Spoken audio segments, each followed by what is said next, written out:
Update naman tayo ulit sa mahabang pila ng mga deboto sa pahalik ng Jesus Nazareno. Live mula sa Quirino Grandstand, nasa frontline ng balitang yan si Mon Gualvez. Mon, hanggang saan na ang pila dyan?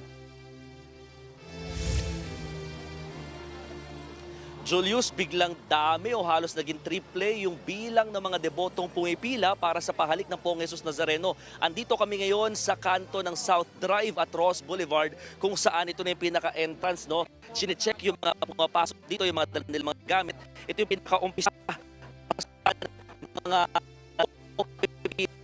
orange barrier na inilatag na ng MMDA. Itong orange barrier na to, Julius, ito'y parang malaahas na or malazigzag na yung format niyan na 5 times yung ikot at punong-puno na yan ng mga deboto papunta na doon sa may Quirino Grandstand, sa may entablado, papunta sa pinaka-Poong Jesus Nazareno. Kasya lang dito sa pinaka-space dito sa mga orange barrier ay nasa 1 hanggang 2 tao.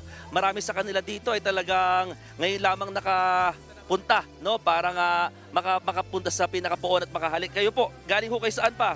Quezon City po. Sa Quezon City? Apa. Galing po kayo trabaho ba ngayon? Oo, anong pangalan niyo ho? Miriam. Oo, sabi ho, mga abutin daw po ng 2.5 oras yung pila para makarating lang ho kayo sa Poon. Okay lang po. Oo, palagi ho ba kayo pumipila dito? Opo. Bakit ho? Panata na po. Kapanata na. Oo. Kayo ho, nanay? Ganun din. Oo. Galing ho kayo trabaho, ba't ngayon lang ho kayo pumila?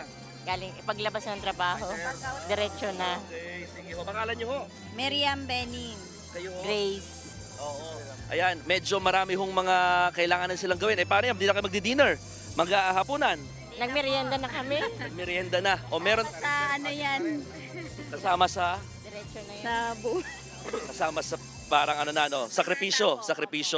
Meron namang mga nagtitinda dito, Julius, sa may bandang Ross Boulevard na iba't iba na, no? Mga tela, may mga pagkain din na mga ibinebenta para nga sa mga gusto na ring makakuha ng pagkain at mga merienda. Pero yun nga, pag doon sa may pila na halos, binabawal na talaga yung mga vendors. So hanggang dito na lamang sila.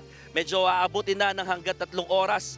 Technically, kung hanggang dito pa yung pila, no? At ang pinakadulo na, according sa report, no, panghuli na lamang, umaabot na hanggang Manila Hotel yung pila ng mga deboto dito sa pahalik ng Poong Jesus Nazareno at posibleng mas dumami pa raw yan habang lumalalim pa ang gabi. Balik sa iyo, Julius.